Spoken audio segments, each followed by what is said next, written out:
Hey, what's going on? Welcome into the H Town Huddle weekly here Wednesday night. A little bit later than usual. Had a long day going, but we are ice cold with the 4-1 vibes, hitting you with the recap from the Buffalo game. Moving on to New England. Plus, we got some bad news, breaking news with Nico Collins, but all of that and more on this week's edition of the H Town Huddle.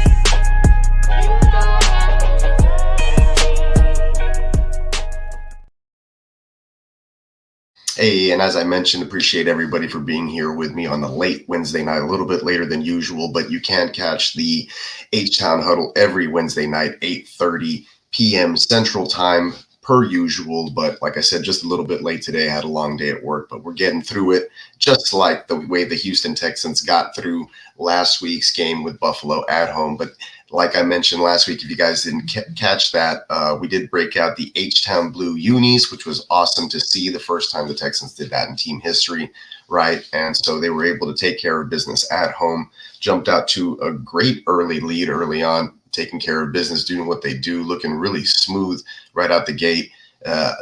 And then that building up into a 17-3 halftime lead. And then, of course, not so good in the second half. The adjustments that the Buffalo Bills made seemed to be a little bit better there, but the defense held out and still played really well. So we'll talk about some of the guys who played really good and give them their flowers there. Hey, salute Derek. Appreciate you for showing up, showing out like you always do. Make sure everybody else who's out there checking it out or watching the replay, you hit the like and subscribe. That way you get all the notifications for when we do end up going live with all of our shows here on the Gen Wealth Network. That includes the Wake Your Game Up that's going to be going on Friday mornings and Tuesday mornings, as well as the Monday night football live watch parties. You got the Sunday night live watch parties. You got the Sundays the Grit Don't Quit all day with the start sit lineup advice stuff, and then all of the goodness that we got going on there. And of course, don't forget to hit the like and subscribe. Like I said, check out neonpeacockmerch.com. That's up there. That's our sponsor. Got a sale going on right now. $13.95 t-shirts going on right now up until the 14th. So the sale just kicked off a couple days ago, plus 35% off the entire website. Please make sure that you guys are checking that stuff out and taking advantage of that deal that will be going on. Plenty of good stuff there, not just the t-shirts and all the cool designs that we have for the NFL and the Nickname Hall of Fame and the NFL Jam ones that we got and all of that stuff there. But you can grab, 35% off of mugs, blankets, throw pillows, which I would suggest that's a really cool one. Gifts for people coming up. So, Christmas right around the corner. So take advantage of that sale. 35% off the entire website. So make sure you're checking that out. And we'll run a promo video about the halfway point here once we wrap up the Buffalo Bills recap. But back to the task at hand, everyone. Like I mentioned, Texans move on. They improve to 4-1. They could easily be a team that could be like 1-4, but they've been winning these close battles, and that's what good football teams do. So glad to see that. At least appreciate that. Good job, Texans. Getting the love from the crowd, and like I mentioned, the home crowd this last week, they showed up and they showed out. They made a difference there in some of the play calls. You could tell.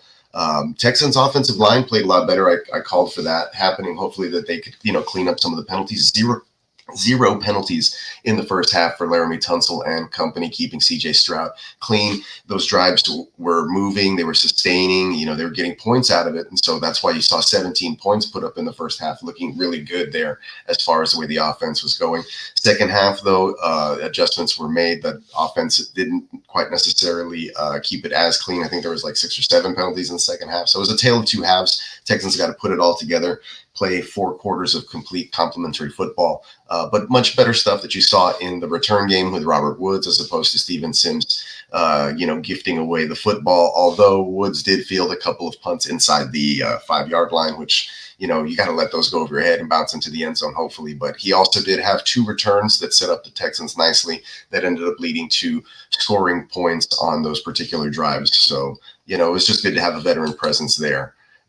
You know how that goes. But yeah, we will talk about Tank Dell and Nico Collins. But yeah, we do need Tank to finally step up. And I got some thoughts on that, right? So obviously Tank Dell was he's coming off of the broken leg, right, from last season. So he looked pretty good in the preseason and stuff. So I'm not going to necessarily say there's built-in excuses there, but we still got to remember that he's coming off the broken leg, and that takes some time to recover from. Any kind of lower body injury typically takes a little bit of time. Guys don't necessarily always look the same, although we have seen some flashes here and there. So hopefully with Nico now on the shelf for a few weeks, testing did come back. They said that it was enough to put Nico, instead of in that 1 to 2 week time range, it was going to be more of a 3 to 4 week, and so they just decided to place him on the IR instead of having to. Hamstrings are tricky, so in this portion of the season, let's see if I got it here. I can pull up the schedule, but if, for this portion of the season, the games he's going to miss, basically a layup, or it should be a gimme this coming week with the Patriots, and then a tough Green Bay game. Of course, you'd want him there, and then the Colts, but then you don't want him going out there onto a Jets field out there in the Meadowlands where everybody gets hurt, and where he got hurt with a calf injury last year. So Nico Collins does have a bit of an injury history, and that's why you went out and you traded for guys like Stephon Diggs for instances like this, just to get a little bit deeper. So I do think that, the team has a lot of depth in the position. They don't need to necessarily go out and try to trade for anybody or anything like that. So I think that, they'll be just fine. Like you said, though, we do need to see these other players step up in the absence of Nico Collins. And it's not going to be easy because Nico's stats were, pretty ridiculous. I think I had them somewhere. Oh, shoot. I didn't upload them. Hold on. They're here somewhere. I did have I thought I had his stats for the entire season up here, but everybody knows that he was leading the NFL as far as the yardage is concerned. Documents, downloads.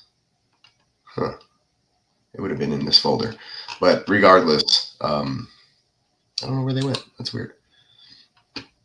But anyways, regardless, like I said, Nico, not one guy's going to replace him, right? But hopefully we'll see an uptick in targets for guys like Tank Dell, who's only seeing like 4 or 5 targets a game.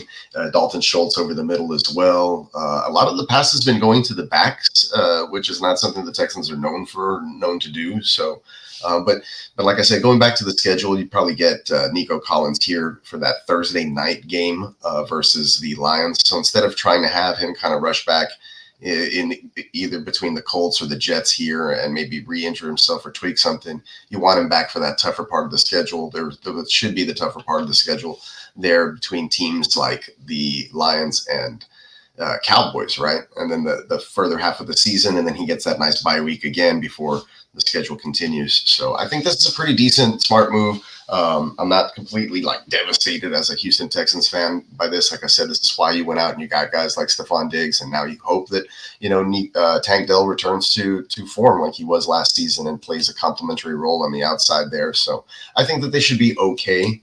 But yeah.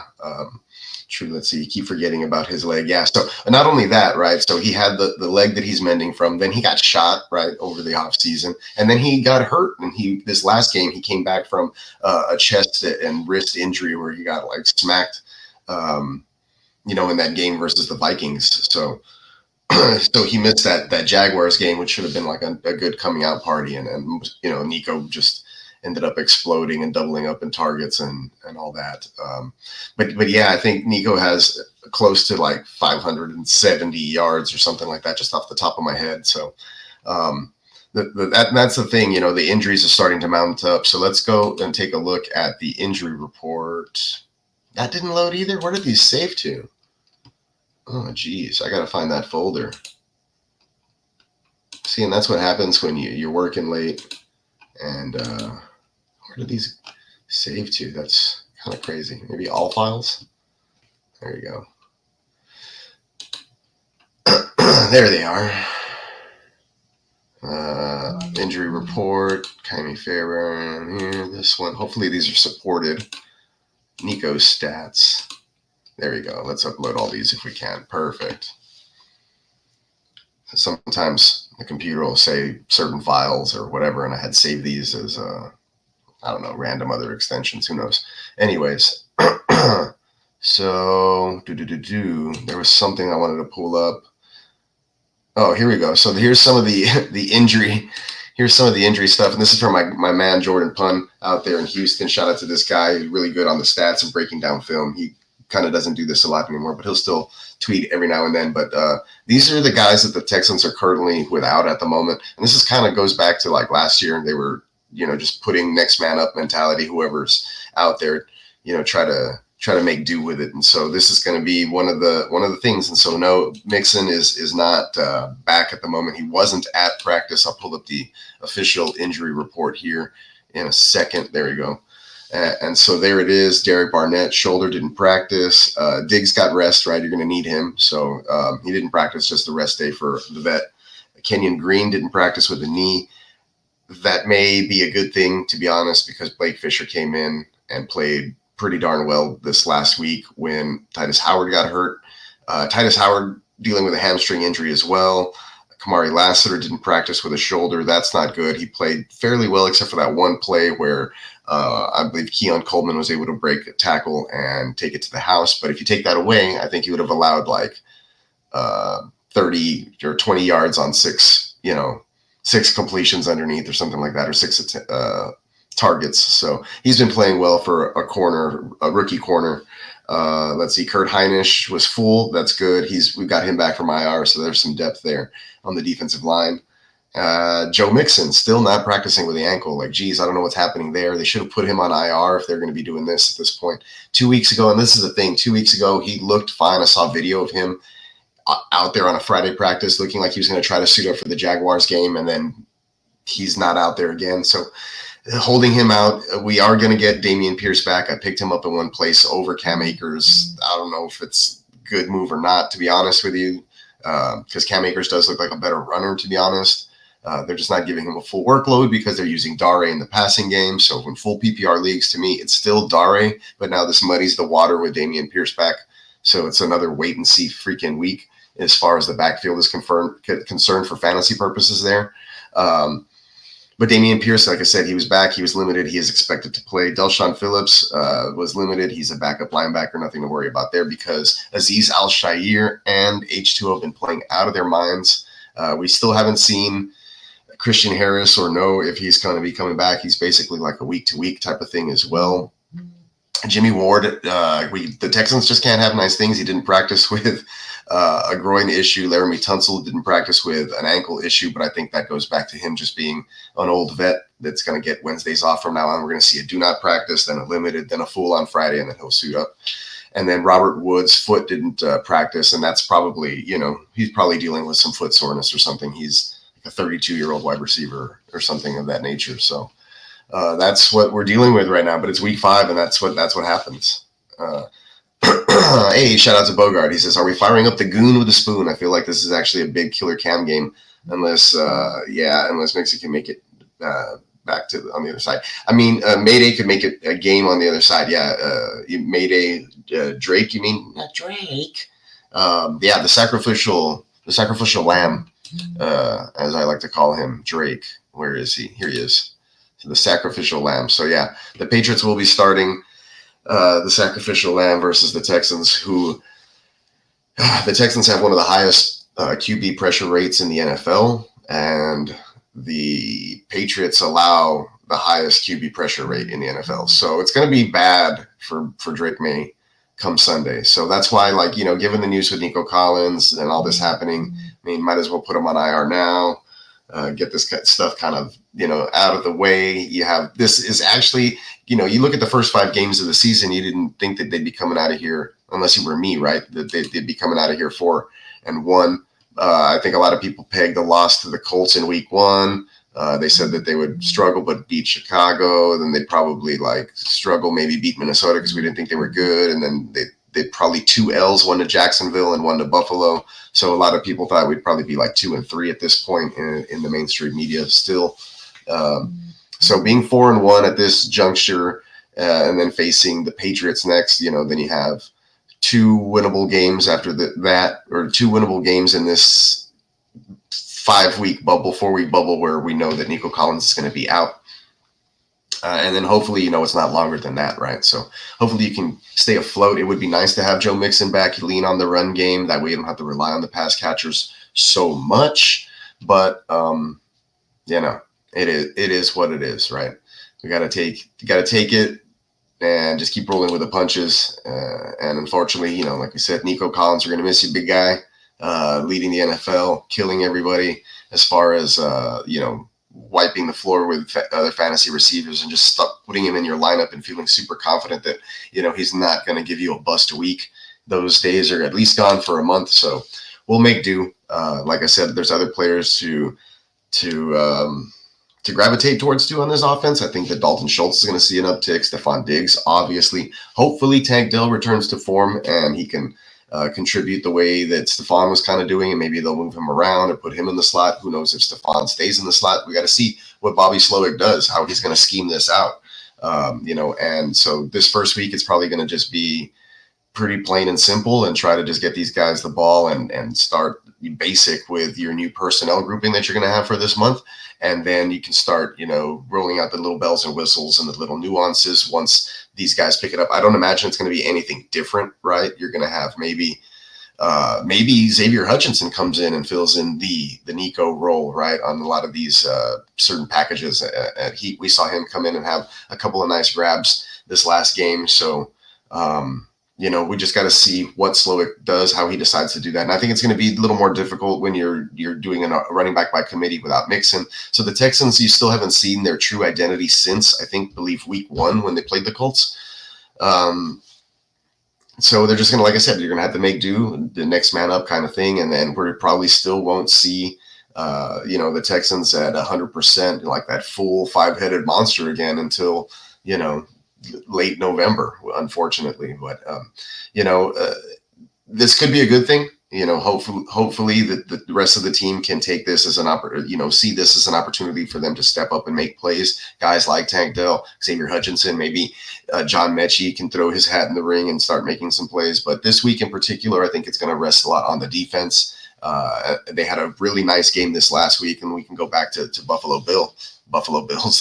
Bills game. But once again, kudos to the offensive line. They actually played pretty well this last week. Blake Fisher did come in for Titus Howard, who was injured, and he played really well. But yes, lots of things to consider this week. Shout out to Titus Howard's parents for naming him that. It's a badass name.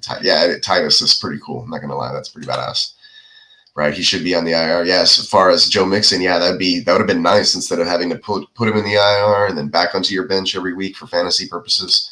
So it is.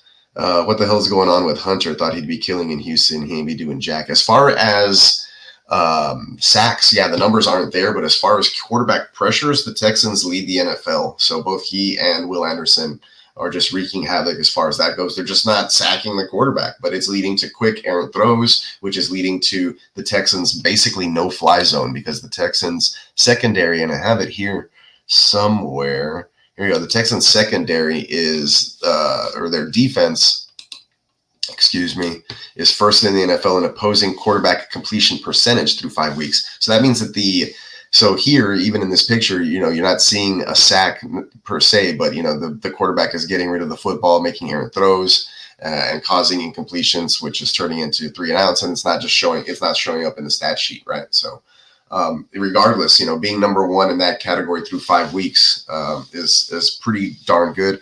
And like I said, that leads to the secondary playing really well. Derek Stingley's playing at an all-pro level right now, not Pro Bowl level, but all-pro level, basically shutting down anybody and everybody he's lined up against on any given play. The only problem with that is, he doesn't shadow, number 1 wide receivers, but it is what it is. Hey, what's up, Spencer? Appreciate you, man. You think Mechie could be a sleeper with Nico out? He could definitely be a sleeper, but I think that the sleeper or the sleeper's sleeper, or the correct sleeper, or the next man up would be Xavier Hutchinson. He's the tall slot, kind of physically resembles Nico the most. He's 6'3", 205 pounds, so he's a lot bigger than most people think.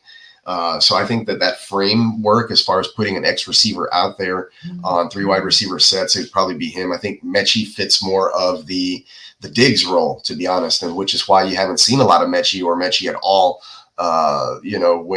When they're going to some of these other rotational pieces, it's because it's the Stephon Diggs role that Mechie actually plays. So Mechie's more of a stash for the organization per se. Like, let's say that they don't bring Stephon Diggs back for his second year, then you'd expect that they'd try to fill that role with John Mechie in hopes that he's taken that next step, right? But he's definitely no Stephon Diggs. And Stephon Diggs is still playing, I think, at a high level, elite level. Maybe not his number one, but like a number one wide receiver level. But now that Nico Collins is out of the picture, he's going to have to probably be thrust back in that position. And that's probably good for Stephon Diggs' ego, right? So, and if we can have him be that guy and be go-to the way that Nico was and make clutch catches on the sidelines or in traffic and things of that nature, then that'll be great. I think the Tank is going to be still the field stretcher, and they'll use him a lot more. They were using both he and Nico a lot in that same respect, but Collins' eye was drawing more to Nico. He's the bigger receiver, and so why not bigger catch radius? It's with a higher chance of getting that ball to him completed. So why not take the shot at him as opposed to Tank, who may be a few yards further downfield and drawing a safety over the top coverage and things of that. So I think that we may see this kind of even out as far as spreading the ball around. Once Nico Collins was out of the game this last week, we saw 6 different Texans catch passes for more than 30 yards. So we had 6 different Texans pass catchers with 30 yards or more once Nico Collins was out. So, we're seeing everything kind of just funnel to Nico. Nico was not only the wide receiver 1 for the Texans, he was a wide receiver 1 in the entire NFL. So yeah, it's going to hurt, but at the same time, it may take some of the pressure off. Like, I know it seems weird, right? He's not like a ball hog, always calling for the ball diva type thing or whatever, but maybe, now that Stroud doesn't have like he's going to be like my surefire number 1 go-to, he can just maybe read the field a little bit easier or with an open mindset and be like, I'm just going to necessarily really get the ball to the open guy and not just force feed it to Nico Collins in a dire situation, right, where he can go up and make a play. Maybe he'll start to spread the ball out a little bit more and see the field a little bit easier. Maybe the Slowick won't be pressured to have Nico Collins be the number 1 read on every single play, right? Maybe we can just come out and have the play develop, and the read is what the read is, and other pass catchers can be the number 1 read in this offense, which I would like to see, a design play where, you look downfield and Tank Dell is your X receiver or Hutchinson's your X receiver, and that's your number 1 read on a deep in crossing route or whatever it is, right? And then you can check it down to Diggs over the middle or Dalton Schultz or whatever it is popping off to the side. So, they do need to get the run game going, though. That's a big thing. With Mixon still missing time, it's going to be tough. I think that's a big key that's been missing since week 1, and which is why we haven't seen this passing attack really flourish. Now with Nico out, like I said, maybe spread the ball out a little bit more, but now it's just everybody. Luckily, the opponent in front of them next week is the lowly New England Patriots. Here's a good, cool, fun nugget for everybody. The Texans have never won in New England, so this would be the first time. A lot of pressure on that. It feels almost like a trap game. It's a trap. So we'll see how that goes. Hey, what's up, Steamboat Joe? Appreciate you, man. Woolly bully. Yes, sir. And Nico Collins plays bully ball, right? So we're going to miss that physical aspect of that as well. So like I said, having the 6'3", 205-pound Iowa State Xavier Hutchinson step in, I think might work, in the offense if they're going to be doing that and rolling with him in 3 wide receiver sets. Now they could change, right? And we could see a lot of 11 personnel and it's just Tank and Diggs, so who knows, right? Who knows? But like I said, it's up to Slowick to kind of design and scheme something for this next month. Now that he knows Nico Collins is not in the offensive playbook for this next month. So are things going to change, or is it just plug and play and we're going to next guy up? Or, does the scheme kind of change around what you have in your personnel grouping, right? And so I'd imagine that it's going to be a little bit more of the latter, and hopefully we get to see, like I said, a distribution of the ball go out and more fantasy relevant games for not just one receiver, right? But, everybody else who's involved. And then hopefully we get Joe Mixon back, right? And that we can consolidate the running back carries and targets. And then all of a sudden, boom, the other two receivers and our tight end are off and running, right? But there's an outside chance that Mixon does play Spencer, but it doesn't look good. He's not practicing, did not practice today, according to the injury report. So unfortunately, if we're going to go back to how that's been trending, Mixon misses on Wednesday. He typically, he only got a limited practice in on a Friday 2 weeks ago, and then he's been MIA since. So I don't expect him to be back this week again, which is basically like I think he's hitting the 4-week almost. So it's basically like putting him on the IR. I would hope that he is back the following week, though. And I think that the Texans maybe think that they can get this done without him regardless. So we'll see how it is. Before we move on deeper into the New England game, I did want to give Kymie Fairbairn his flowers. And there he is with his flowers. He got laid. He was the player of the week, so he did get the H Town player of the week chain. You see it there underneath his lei, which is really cool. But I believe he was also recognized by the NFL. Let's see if I have that one here. As the AFC Special Teams Player of the Week as well. So there you go. Him being a savior to us and kicking his many, many field goals under pressure. He's basically there on the hash. You can see, not the hash, I'm sorry, the half, the 50-yard line logo. The logo at the halfway point of the field. It's been a long day. But there he is kicking another long field goal for the win. He has ice in his veins. The man has done this many, many times before. So warranted to pay him his money this offseason, get him paid and locked in, and you don't have to worry about that stuff. So glad that they did that with him, as well as with Nico. Unfortunately, though, there's the Nico stats that I was talking about. So PFF grade first, receiving yards third. Oh, this is just like his since 2023. Nice. I hadn't even paid attention. Second in receiving yard or receptions, gaining 20 plus yards. Yards per route run second, and he's in the threes, which is pretty crazy. You see that metric. And then his passer rating with targeted is, not too far off from perfect. So, I mean, he's a force to be reckoned with. So that is what the Texans are going to be missing these next 4 weeks. I know that's the huge news that we're all talking about here, but we do expect the likes of Xavier Hutchinson and Tank Dell to hopefully step up. And like I said, maybe mix in some John Mechie. Here's another cool little nugget graphic. Strange but true. The Bengals are 1-4 with a -5 point differential. The Texans are 4-1 with a -12 point differential. So, like I said, this is a team that could very easily have been, I said it at the top of the show, could very easily been 1-4 the other way around. But I think good teams find a way to win. You don't necessarily get lucky, right? You kind of keep yourself in those situations. And when you have 7 and there's any time left on the clock, I always feel extremely confident that he'll just go get the job done and get the win. So there's been times in the past where I was like, how did Deshaun Watson do that? And he had to break a tackle and put somebody in the spin cycle and then bounce off a defender, and the ball had to hit somebody else in the helmet, and he had to get poked in the eye, and then the clouds had to open up and the light from heaven had to shine down on Will Fuller, and then he had to throw the football for all of the Texans just to get a win back in the day. So with CJ Stroud, I feel a little more comfortable that he's just back there. His nickname is Cool Breeze for a reason. He's just sitting back there in the pocket. He knows how to make the read, and he can get it done. And then he can make some magic happen and extend the play as well if he needed to. But I feel a lot more confident now that, given those situations, those close game situations when it's coming down. And you can talk about the end of this last game, too, where the clock management for the Bills they're standing basically in the shadow of their own end zone, and they throw the ball 3 times. I mean, that was great defense by the Texans. One of those, Lassiter almost has a pick on 2 plays, actually. Murray's on one of those, and, the pressure of Aziz Al-Shaair, we didn't even talk about that, but he was questionable on Saturday, extremely ill, throwing up, lost 10 pounds, ended up playing, had 8 tackles, 2 pass breakups, which were almost 2 interceptions. He basically dropped one of them. He should have picked off Josh Allen twice. And he was just all over the place. He was in on the play when Josh Allen got concussed, and then the NFL inexplicably just lets him come out of the blue medical tent and gets right back into the game. But yeah, a win's a win. Nobody's going to care how it happened, who was there, who was playing necessarily, what players were missing. When you look back on it, it's like, oh yeah, they beat this team, and that's basically all that matters. So 4-1 heading into this week.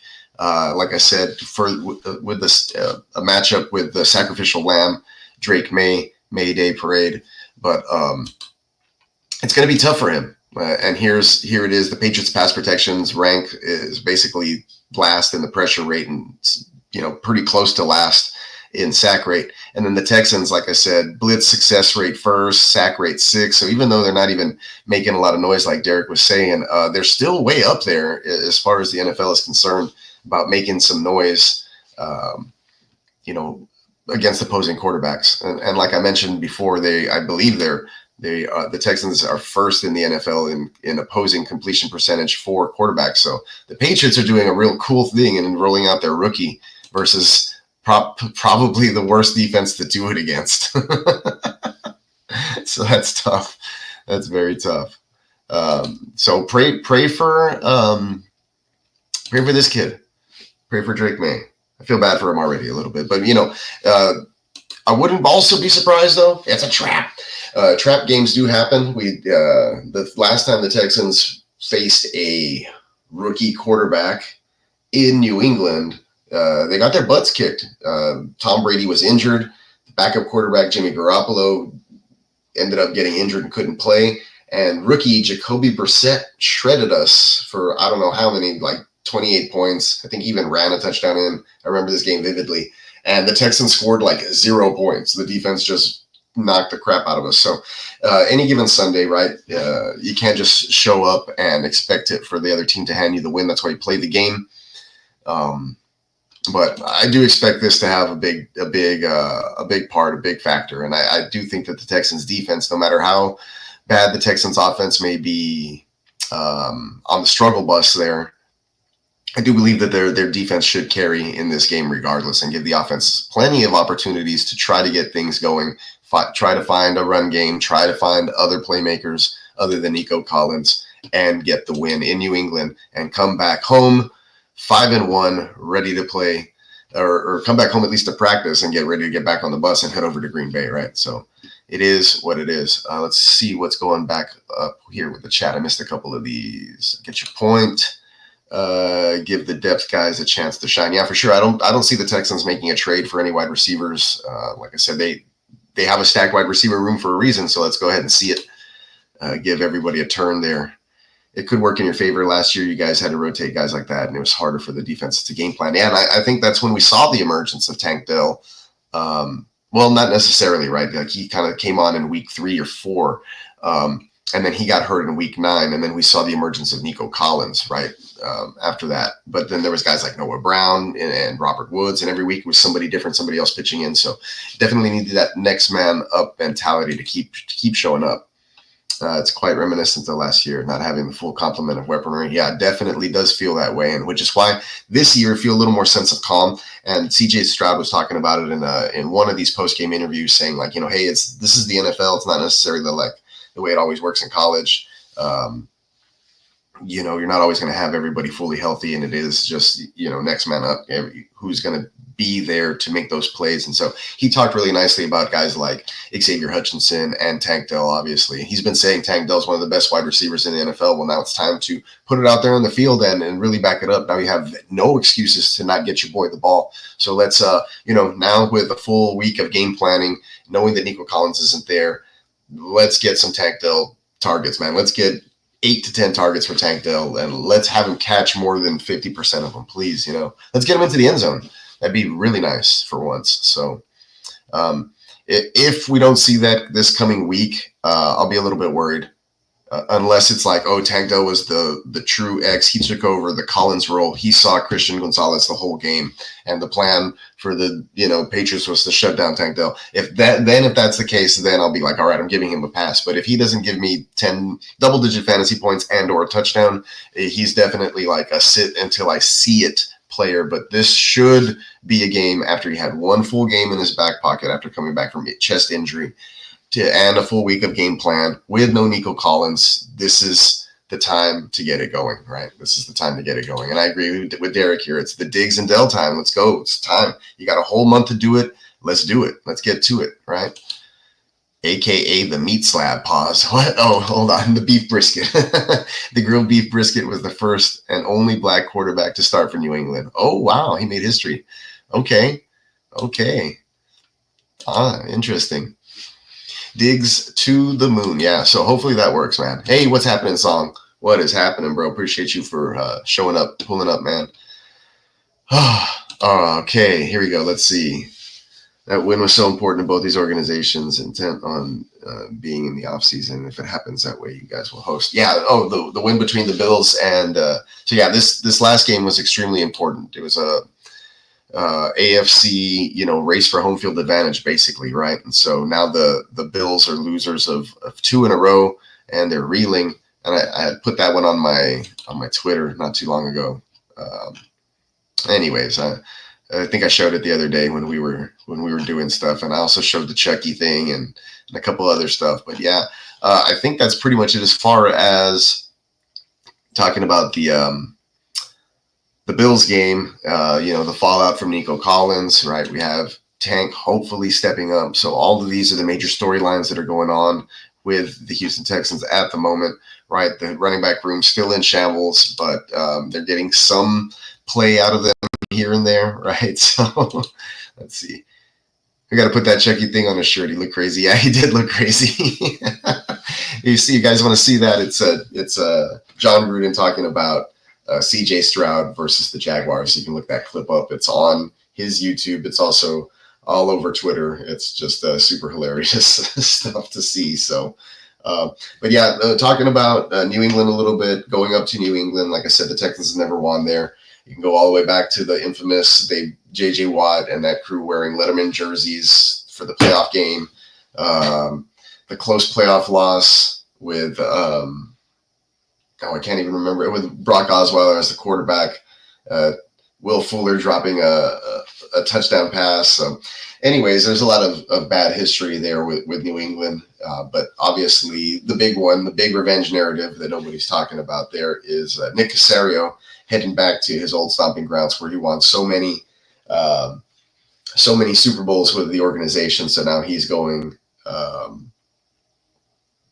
so he's going back home. He's going back home to New England. I'm sure that, he has some places where he likes to eat, and he'll feel, just at home, and he'll tell everybody, what places to check out while they're there, or whatnot. But hopefully the Texans, like I said, they get off the plane and they show up on the field and they take care of business. They don't get hurt. You just do what you got to do.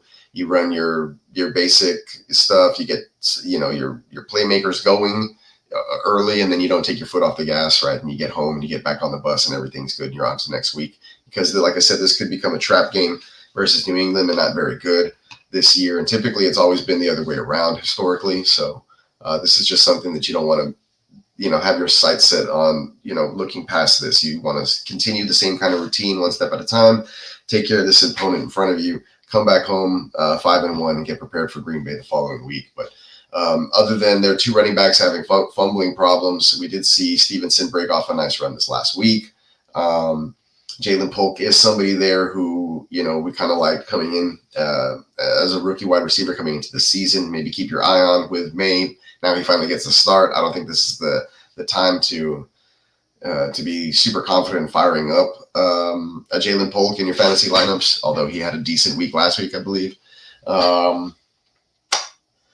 But yeah, those are just things I'd be watch. I guess Hunter Henry is probably another person to watch there. But like if you're playing guys on the New England side, then you're probably only playing Stevenson, and you were pretty skeptical this last week. But I think that he's fine. Antonio Gibson actually had higher yards per carry, if I'm not mistaken. But like I said, he's still the incumbent RB2 over there. Unfortunately, I picked him up hoping that he'd get that start and just overtake the entire backfield. But Stevenson had a bounce back game.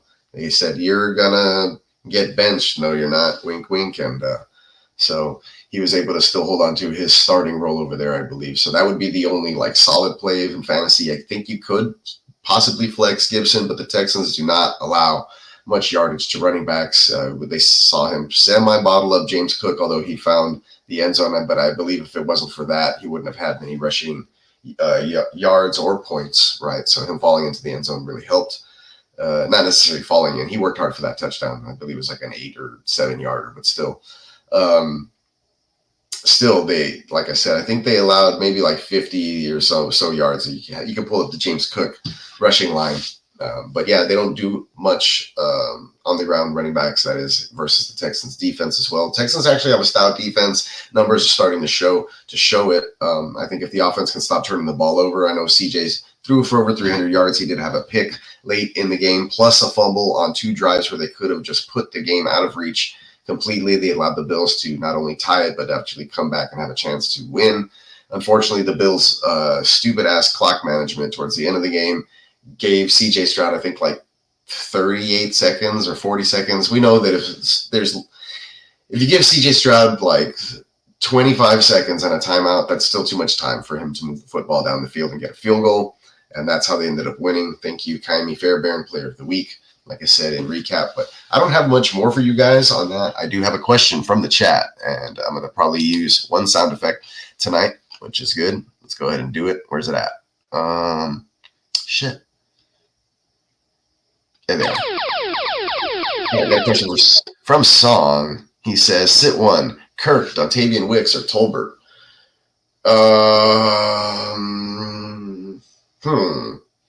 Man, you know, that whole Wicks situation thing was really disappointing, wasn't it? But you know, Christian Kirk has been solid. There's the emergence of Brian Thomas over there. Tolbert as the wide receiver 2 in Dallas. This is actually a tough question for me, Song, especially not knowing in particular who the matchups are this week. In particular, I would have to say this is probably a you can ask it again tomorrow on the watch party.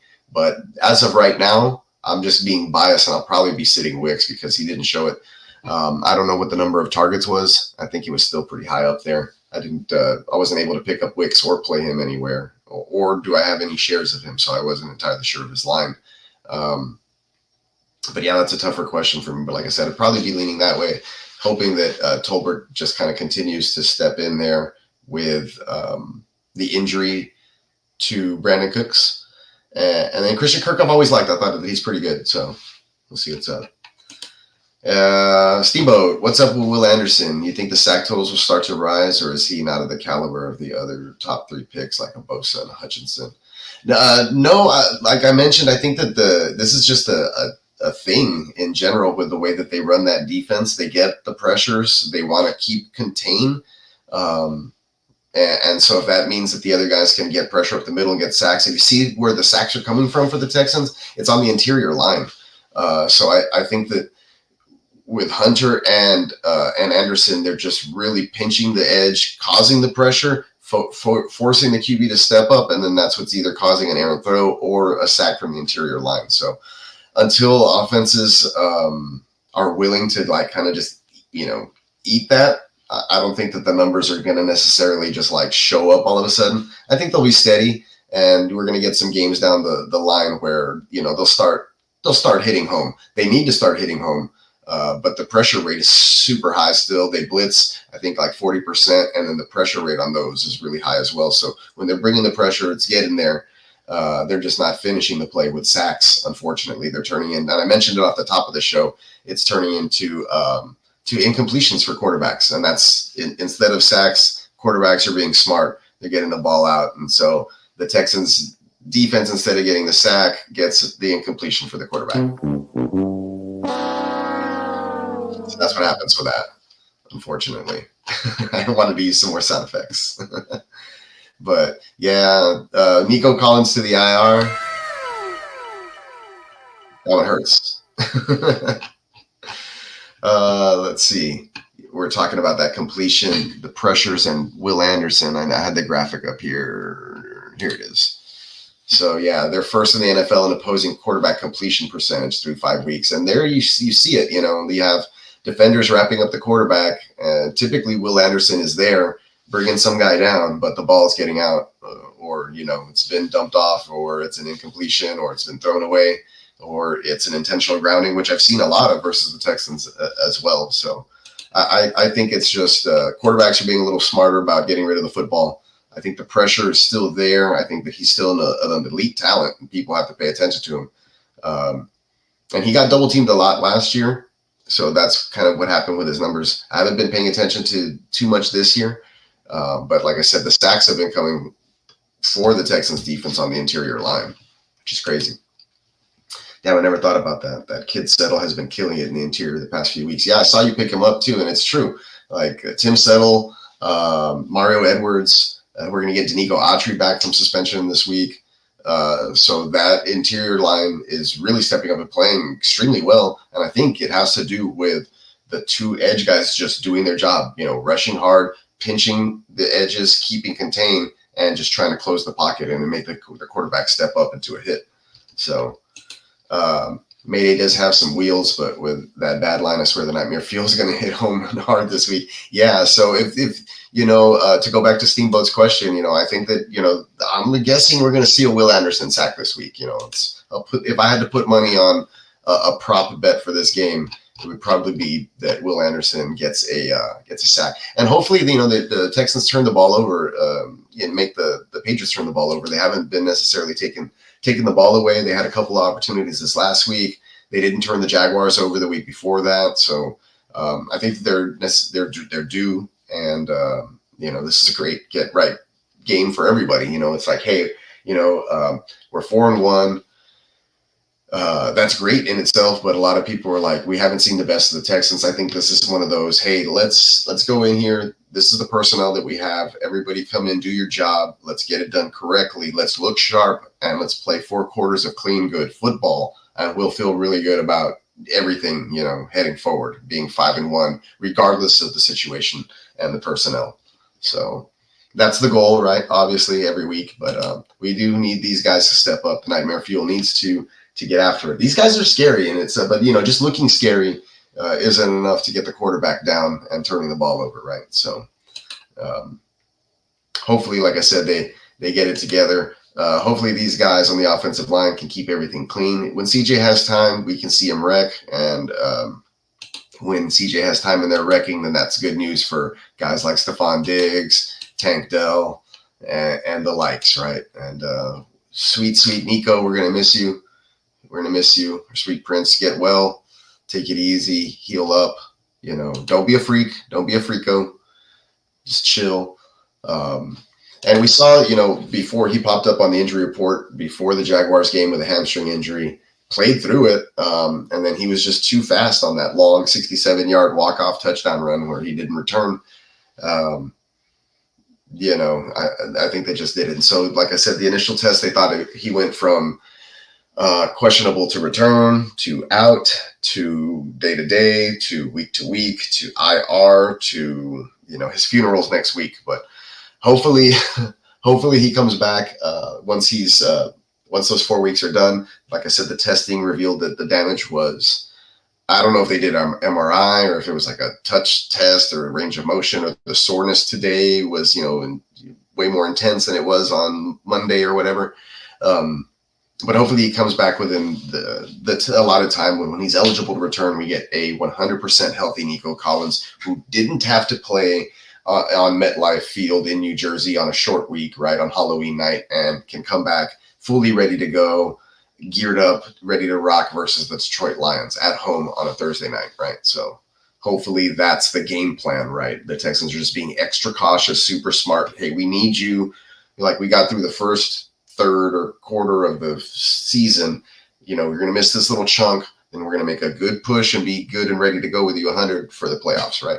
So I think that maybe just looking at the time frame and all that stuff, that's probably the way that they want to handle it. They're just being extra cautious with the best player on the team, arguably, aside from CJ Stroud, and the best wide receiver in football. Statistically, you can't even argue that. So, yeah, make sure you guys are liking, subscribing, hitting the thumbs up for all this. What is up, Bakes? Appreciate you, man. I'm all just about wrapped up here. Try to keep these close to an hour, but I'm just going. So you're saying I should start Will over Brian Burns? Don't listen to what I'm not saying, because I didn't know your Brian Burns situation. But I mean, if you're going to bank on the one sack that I was almost guaranteeing, then I would do that. But I'm not saying to do that. Diggs and Dell to the moon. Hopefully, hopefully it's Diggs and Dell to the moon, and we get them up there, right? And we get those guys back well, I mean, Diggs has been playing phenomenal. I just think that, he's not at that superstar level. We can probably see him get back to track like he was as the wide receiver one in Buffalo, maybe, and then have an ancillary tank piece step up, right, and really help out the offense as, that number two option, or maybe even number one, man. I mean, shoot, if we can start opening things up. We saw in the one play where the Buffalo Bills decided to go single high safety, CJ Stroud shredded them for that long touchdown to Nico, and then they went right back to cover two. So, I mean, if everybody's just going to continue to play cover two, then we're just going to have to keep dinking and dunking down the field, right? And it is what it is. And the Texans offense isn't going to be as exciting, and we just hope that they can execute better and get into the end zone, and we can have some better play calling from Slowick. But like I said, I think a lot of that predicates on the run game being there, and the run game hasn't been there, and that falls mostly on the offensive line. But the fact that, I think Joe Mixon masks a lot of the offensive line deficiencies in the run game because he's just a strong, powerful, really good running back. I think that he's an undervalued running back. And so we can really see the difference in the Texans offense when he is not there. The only game that the Texans have put up 30 points is when Joe Mixon was in the offense. So I think that they really do miss him, and they're also being extra cautious with his injury. We did see that it was a hip drop type tackle. It looked really bad when it happened. But, him being a big, tough guy, it just seemed like he was going to get back from that injury a lot sooner than it has taken. And unfortunately, we are here where we're at in week 6, and we still have no Joe Mixon after only seeing him play in one game. It's tough. That post CJ did after the TD to Nico's needs to be on a shirt. Yes. Yeah, I already put that on a graphic, actually. But yeah, that's going on a shirt. It's like one of the coldest photos in football right now, or at least this season. I'm wondering who Gonzalez is going to be on most of the game if they keep him on the right side. It's going to be Hutchinson as the sacrificial lamb, and that's fine with me if I'm not rolling out Xavier in my fantasy lineups unless I'm extremely desperate and I'm hurting, which could happen. I have one team, I think, in the 14 where it's just like I have 0 receivers. Somebody trade me. I have a bunch of DBs that put up 10-plus points. If anybody wants to throw one receiver, I'll send you 2 DBs. I'm just saying. But anyways, and you've seen Gonzalez shadow. So if he does shadow, it probably would be Diggs. And if they did that, I think that'd still be pretty good for the Texans because Diggs is playing kind of like in the slot. So that means that the outside receivers and initial reads on the offense will be open. And then, of course, you can never forget about Dalton Schultz, who's been playing pretty okay. His uptick in targets has been steadily increasing. I think this is a guy who also, we don't talk about it. We're all expecting Tank Dell to take that step up. But I think that Dalton Schultz was the guy who really stepped up last season towards the second half when Tank went down. So now with Nico out, we'll see if it's Tank or Dalton, or if Diggs just becomes an alpha again, or if we're going to see, kind of this unconsolidation of that wide receiver one target, and then it kind of just spreads out to everybody else again. So we'll see how it goes. But yeah, man, we lost a lot of really good men this last week. I think we got something for that. Nico, we're going to miss you, bro. Get well, heal up. Don't do anything stupid. Don't be out on the stationary bike. Don't be trying to get back. If I was you this week, I'd be like eating some Oreos, taking like a mini vacay, and heading back in. Like I wouldn't even be working hard. Week 2, start to slowly move around, do some things again, right? And then week 3, then you can start working out, trying to get back into your football shape. But, I wouldn't even do anything about it because honestly, man, we just need you to get better. We need to get back to the good times. And the good times it is. I mean, it's 4-1. The vibes should feel a little bit more immaculate in Houston, in H Town.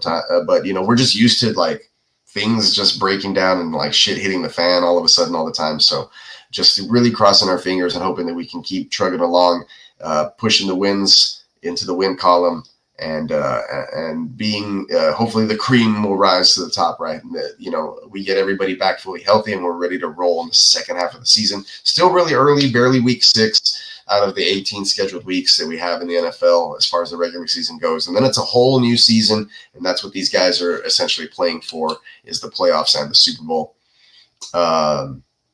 Nico Collins, don't do anything Bogart Scott-Free would do. That's right. Yeah, he should just go to sleep and then wake up in a month. Perfect. Put him in a hyperbaric chamber. We're going to cryogenically freeze him while his hamstring heals. and stem cells and all of that stuff. Because, it's sad. Nobody wants to see this.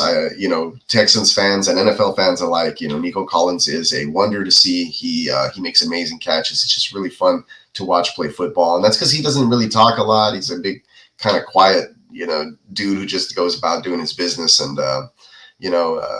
it's not a lot of players in the NFL that are like that nowadays, especially at the wide receiver position. So it's a real sweet deal to see that guy. And it's just sad to see him gone for a few weeks. We are going to definitely miss him, but, he'll be in street clothes on the sidelines, I'm sure, and cheering on his other teammates. And like I said, hopefully we can see some big spike weeks from the other guys in the wide receiver core. And that'll just be hella fun for a lot of other people in fantasy land, especially if we can go ahead and pick up a guy like Xavier Hutchinson and use him as that wide receiver 2 or 3 or whatever it may be. Because, it's always fun when you pick up somebody off the waiver wire and you can start throwing them in your lineups, a la Jawan Jennings and, some of the other waiver wire guys that, ebb and flow into our fantasy lineups. Hey, Lee, appreciate you for showing up, man. Yes, sir. We got the show on. We got to go, and it cooked. We talked Bills. Is a big thing. And 2 weeks ago, I don't know if you guys remember when the Bills completely ransacked the Jaguars and the Texans had just lost to the Vikings 3 weeks ago or whatever it was. And you had asked me if the Texans would have beat the Bills. I would have said, hell no, no way. And I believe even before, when you go back and you watch last week's show and I gave the prediction, I almost gave the Bills the edge by a field goal, and then I flipped it and I gave the Texans the edge by the field goal. So my prediction was correct. I just believe that I hit the over with my score prediction. I think what did I say? It's like 28-25 was what I had said or something like that, which is slightly lower, but it is what it is. What does Lee have to say for us? Devontae Adams not expected to play for the Raiders. Yeah, his hamstring is going to be tight until he gets traded, I'm sure, buddy. Hey, Johnny Mittens, what's going on? If Nico gets bored, I heard Rasheed knows a lot of fun shit to do in Texas. Yeah, let's not have him do any of that stuff. He can come chill at my house. We don't do anything here. Yeah, and here's some more news. Colts, we did lose a lot of good men. Let's get the violin going for all of these guys right here while Lee's dropping it down with us. Colts wide receiver Michael Pittman is dealing with back injury now that he's expected to sideline him multiple weeks. Injured reserve is an option. Very sad news for the Colts. If you're a Colts fan watching the H Town Huddle, appreciate you. Please like and subscribe. I do talk about the Colts, and I don't talk a lot of shit either. I just say it how it is. Anthony Richardson, he is who we thought he is, or at least who I thought he was for fantasy purposes. Undraftable. But Joe Flacco, man, good move there, stealing him away from the Browns. And my prediction, Deshaun Watson will not play much more football for the Browns, and we will see the Jameson Winston. Jameson Winston. Jameson? Is his name Jameson? I already hadn't said his name in a while. It just sounded weird coming out of my mouth. Pause. So driving and listening. Appreciate you, Derek. Appreciate you, man. Yeah, but that's also sad news. I guess A.D. Mitchell would be somebody that you probably want to take a gander at. He's probably floating around on your waiver wire. Although, if it's going to be Anthony Richardson, A.D. Mitchell's probably not your best bet to be throwing into any of your fantasy lineups for redraft purposes. Yeah, that's not the correct answer. But yeah, I'm still irked and kind of sad about this whole Mixon thing. I've not seen him. I mean, he came back to practice on a Friday. Looked like he was going to suit up, but he did lie. You lied about playing, and that's a punishable offense. Oh, I forgot. I was like, what is that? I hit the wrong drop. Error 5. Yeah, I got to get an error sound effect. The robo error from Eurotrip. Error. We'll do that one. That one sounds pretty good. Unbelievable, though. So the Texans, 4-1. Like I said, if you had asked me 5 weeks in, I probably would have said we're more realistically 2-3. There hasn't been a sophomore slump for C.J. Stroud. Obviously, he had the number one wide receiver in the game going. So you'd have to say that a lot of that had to do with CJ Stroud trusting in him, throwing really good catchable footballs towards him. So, those 10, 12 targets a game that Nico was seeing are going to go in other directions, I'd imagine. Texans are still going to throw the ball just as much as they have been because they've been in closer game scripts because they can't run the freaking football because there's no Joe Mixon, right? I like big butts and I cannot lie. I think I've gone over that a couple of times. But like I said, the offensive line did play a lot better this last week. Penalties were down, 0 penalties in the first half. Really good stuff there. Laramie Tunsil cleaned it up, man. He got on his shit. He didn't wear bright colored gloves. I think he heard me. He listened to the podcast or something. So way to get on that, guys. We need that to continue. Let's find that cohesiveness, and let's do that for four full quarters. And if we can do that for 4 full quarters, CJ Stroud will put points up for 4 full quarters, no matter who's out there catching passes for him. So I believe with that, folks, I will leave you or be getting ready to leave you. But I will say this before I go. Please check out everything else with the Gen Wealth Network that we got over here. Wake your game up on Fridays, on Tuesday mornings, 10:30 a.m.-ish Central Time. That's 8:30 a.m. on the West Coast for you West Coasters, where we do go over Tuesdays, it's waiver wire stuff. Fridays, we're helping you with start-sit questions, more of a Q&A type session. Don't forget, though, we're up super early, especially for international games, helping you set your lineup on the Grit Don't Quit Sunday Start-Sit Lineup Advice show. That bad boy runs about 8 hours. We're up there several hours before start of kickoff, all the way up into noon kickoff for me anyway, through those games up into the afternoon. And then we are back on Sunday nights for the Sunday Night Live watch parties, as well as the Monday Night Live watch party. And then we do it all over again with Wake Your Game Up on Tuesday running waivers. So you can obviously catch the Guru Nation Power Hour as well Monday nights after the Monday Night Live watch party, and our show here breaking it down and keeping you guys entertained in the middle of the week on Wednesday nights at 8:30. Do not forget to check out our sponsor, neonpeacockmerch.com, where right now there are $14 t-shirts, $13.95, and 35% off the entire website. Please take a listen and a gander from our sponsor, neonpeacockmerch.com.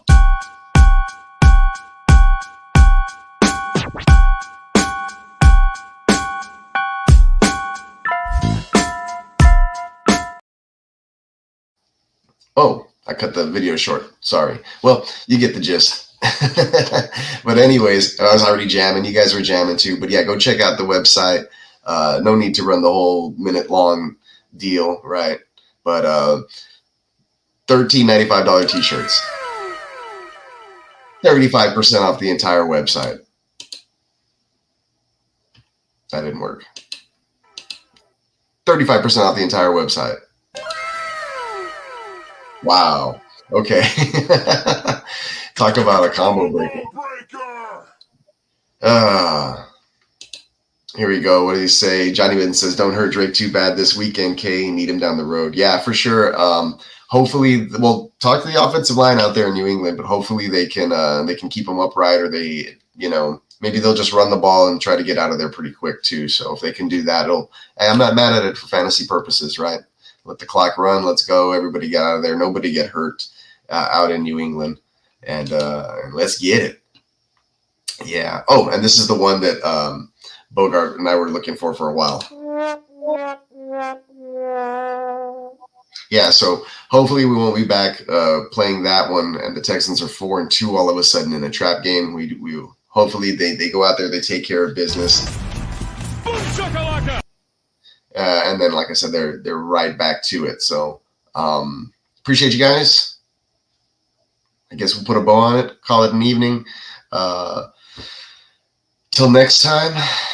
Next time we'll be covering the Patriots recap, and then we'll be moving on to the Green Bay game, which is hopefully nobody's looking that far down the road as far as the Texans are concerned. Hopefully they have their sights set on New England, taking care of business, going over there, winning for the first time in Foxborough as an organization. Haven't been able to do that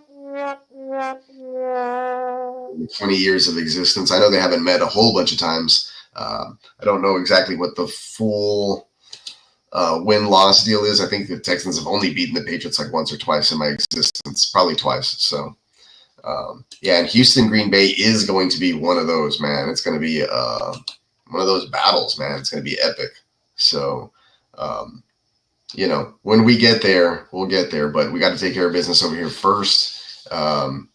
Do the damn thing, man. So appreciate everybody for showing up and showing out. This is your host, the Neon Peacock. Doing this thing. Make you guys hit the like and subscribe, showing some support, liking all our other channels and other shows on the network. And you check us out next Wednesday for another edition of the H Town Huddle. With that, folks, I will leave you. Have a good night. Appreciate everybody. We'll see you on Friday for the Wake Your Game Up. And then, of course, on Sunday, we'll catch you with all the good fantasy football goodness. Catch you guys on the next one, man. Appreciate each and every single one of y'all. Love y'all. Have a good night. Peace.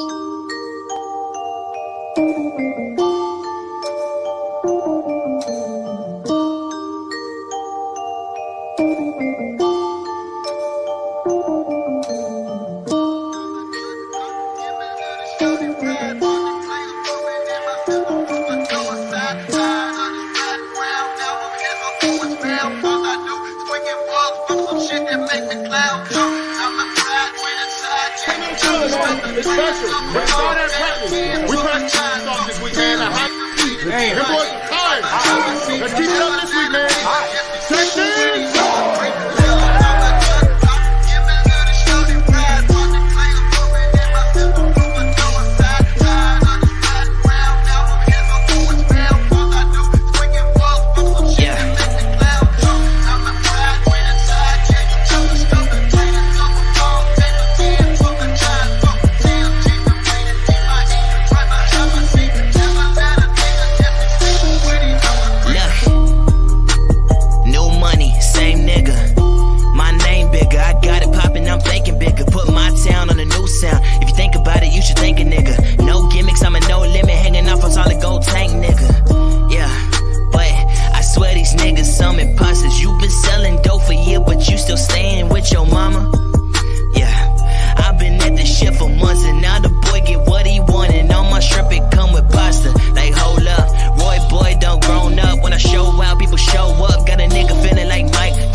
Made me suck my dick and pay me.